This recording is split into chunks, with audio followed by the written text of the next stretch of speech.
The following story has been brought to you by StoriesToInspire.org. My brother, Rabbi Duvi Bensoussan, he told me an amazing story.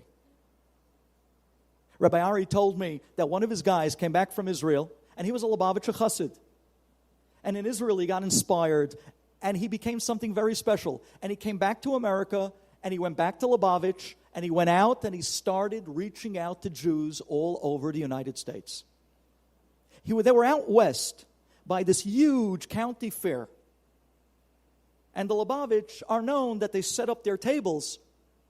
And there's this one path that everybody walks in through the fair, so you kind of get to grab everybody. And as they go through, the Lubavitchers, they were trained like the Israeli guys in the airport for security. They know how to pick out the right people to ask the right. The Lubavitchers have an eye. They get a catch at somebody that looks Jewish. They jump on the guy. Hey, did you put on tefillin today?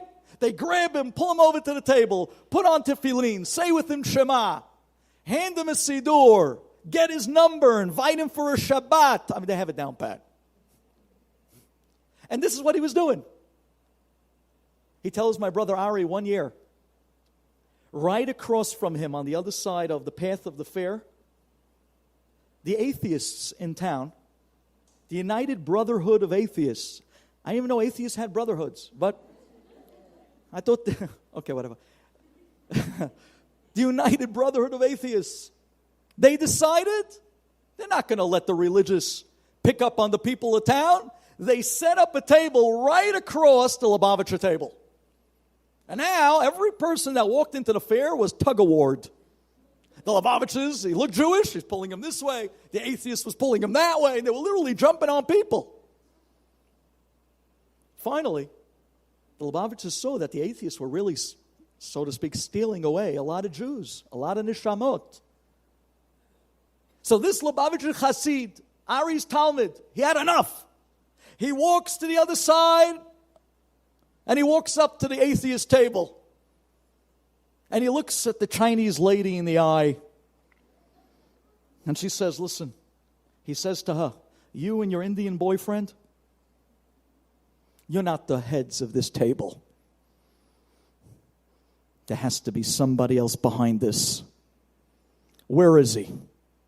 Who's the head of this atheist table? They said,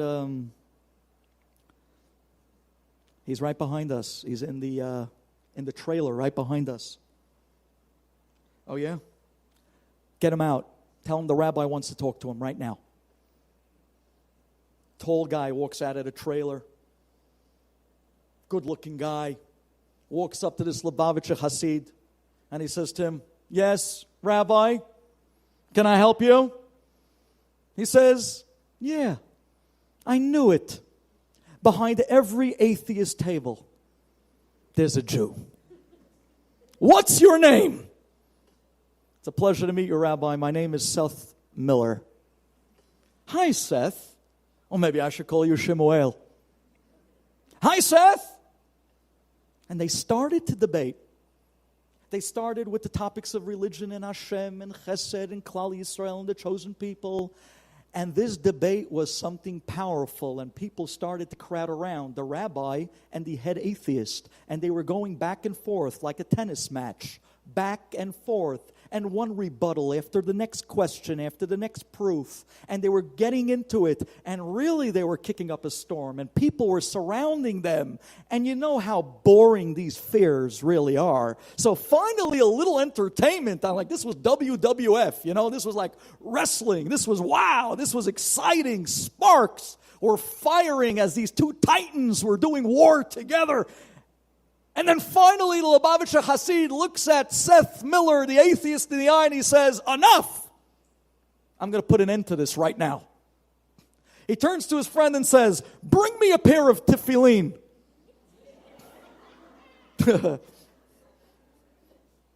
He brings him a pair of tefillin.